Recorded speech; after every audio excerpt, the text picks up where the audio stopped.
What is this? This is Real Estate Vortex. Who is this? You. This is not me. This is you. Okay, this is you. You are the energy core of the vortex. Now, a vortex is a giant swirling motion that draws everything into its center. Now, you guys have seen hurricanes, you've seen tornadoes. The outside, all of the vortex on the outside, there is massive motion. There is like chaos, turmoil. But what is this? What's in the center? It's absolutely calm. Right? When you go into the eye of the storm, there it is calm. So here is the mantra that I want you to just think as you go into this.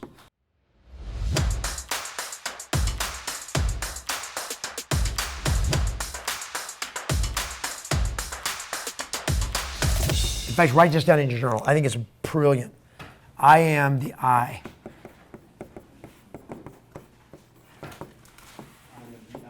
I am the eye of the storm. Write it down. I am the eye of the storm.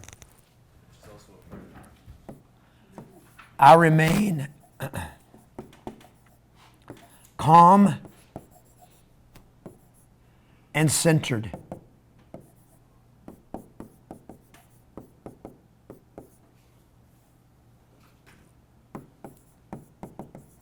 Regardless of anything. I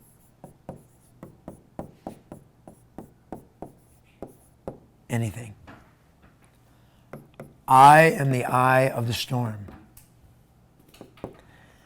I remain calm and centered, regardless of anything. I am the eye of the storm. I remain calm and centered, regardless of anything. Okay, guys. How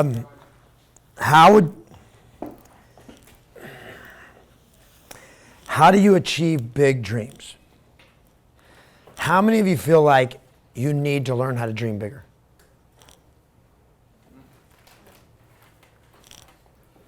That's it? Do you feel it or no? Do you feel like you need to learn to dream bigger? Oh, absolutely. How do you create bigger dreams? The way you create bigger dreams is exposure. You gotta expose yourself to nicer shit.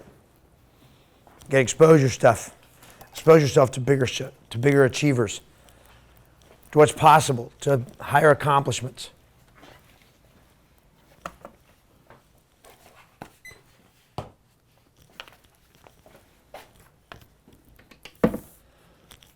Darlene, after you get my coffee made, would you bring me some Rob reports?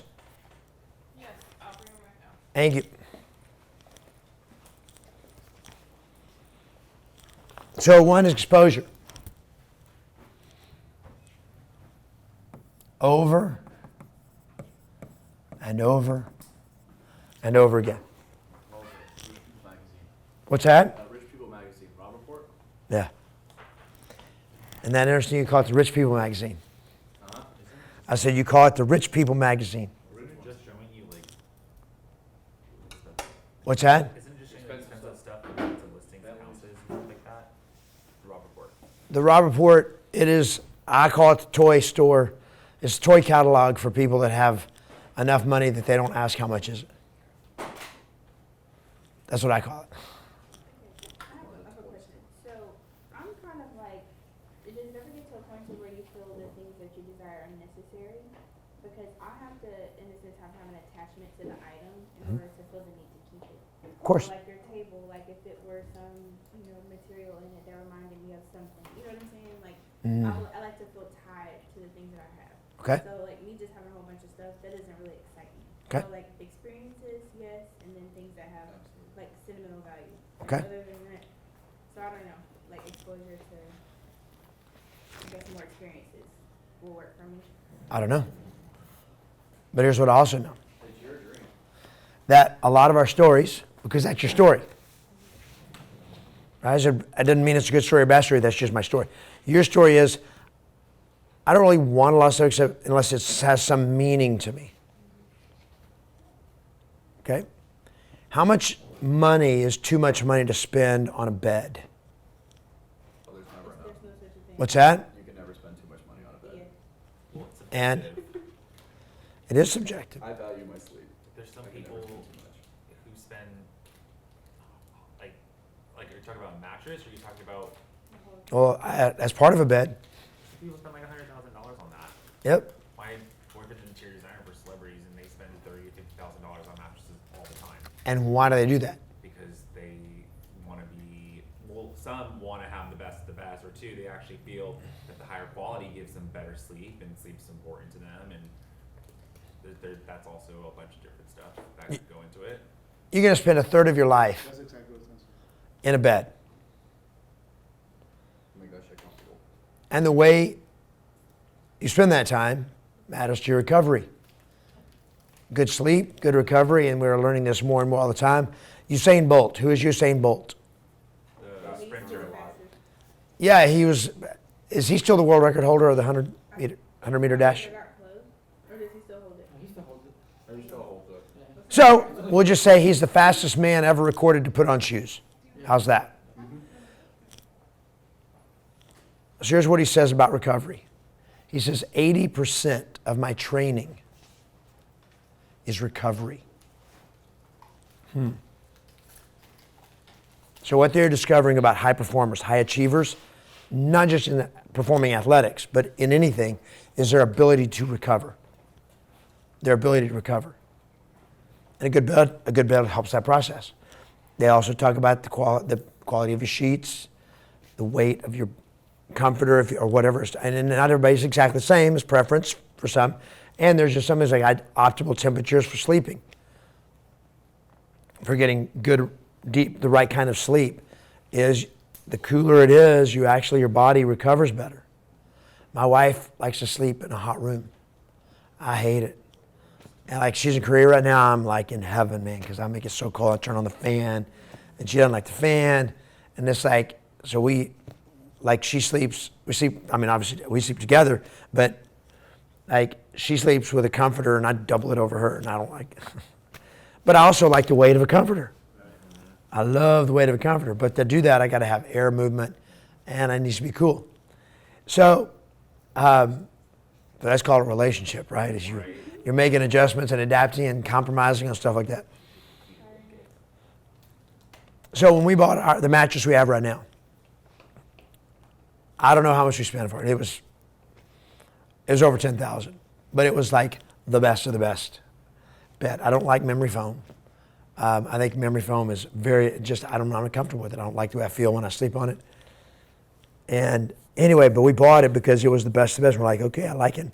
We spent hours in bed stores, just like, because somebody told us you spend a third of your life in bed, 8 hours a day. Doesn't it make sense to invest in something good? Like, okay. And my mind was so resistant to paying that kind of money for a mattress until they changed my story. And I'm like, maybe I don't know everything. Right? And then I start laying on these beds and like, can you feel the difference? I'm like, yeah, I can feel the difference.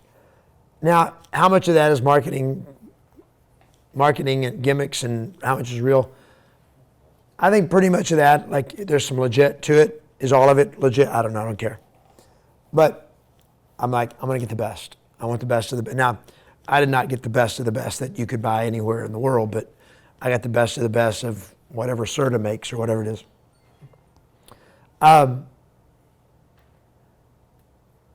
But be very careful about saying you don't want something or like something when you can't afford it. So I learned this from a guy. His name was, what was his name? Bradley something. Anyway, he was a triple diamond in Amway. And this is my experience. So I got to go to his house in Whitefish, Montana. And this house was like insane, right? 8,000 square feet, elevators. He had and this is back, we're talking back in 2005 or something like that. This guy has a refrigerator in every room. And they're the built-in wall refrigerators that you pull out the drawer, and they're just like, has water popping out. He has them in like in every room. He said, my dream is to have a house so big I need a golf cart just to get from one end of the house to the other. Okay. Well, it's almost that big, and they use golf carts to get around from their house to the barn, to the animal barn. They had one barn that was a toy barn, and the toy barn had all the ATVs in it, and the dune buggies, and the motorcycles, and the bicycles, and then one half of it was a half of a basketball gymnasium, indoor, because it's in Whitefish, Montana, where it gets cold. And all of it's like totally fully insulated all around, year round. And he had a collection of very expensive cars. And one of them was a Porsche. It was probably a Porsche 911. I'm pretty sure it was a Porsche 911. And I know it was a Porsche 911 because we were looking and we were touring the place. So we were all doing this tour, and there's about 30 or 40 of us there. And so we get in, he's doing training that evening, and he said, so I heard one of you guys thinks a Porsche 911's an ugly car.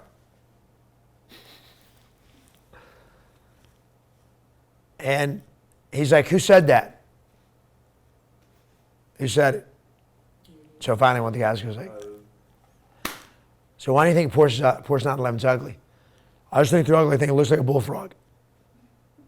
The way the headlights were, it looks like, he's like, I think it looks like a bullfrog. He goes like, I'm so just context, I agree with him. I used to think that Porsche 911s were an ugly car. And he's like, let me ask you a question. Do you know how much Porsche 911 costs? And it was a 6-figure car back then. And he was like, no. He said, 108, I don't know how much you spent on it, but it was one of the really expensive ones. So it may have been a couple $100,000. I don't know what it was. He said, could you afford that right now? The guy says, right now? Yeah, that's what I said, right now. Could you afford it right now? No. Then why don't you shut up?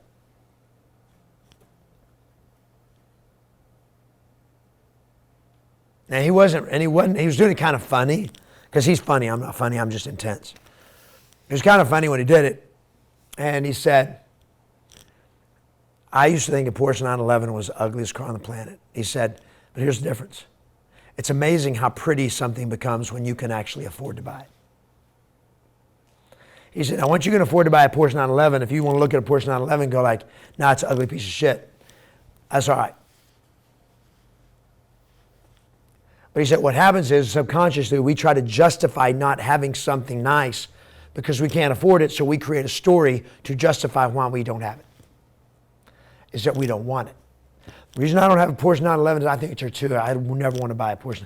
I'd never want one of those big 7,000 square foot houses. You can. What does anybody need a 7,000 square foot house before? Have you ever lived in a 7,000 square foot house? No, and then shut the fuck up. You don't know what you're talking about. Because it's amazing how nice living in a 7,500 square foot house is when you don't have to worry about the price. Indoor heated pool, indoor bowling alley, whatever. So can I give you guys some principles of making money? Dream bigger.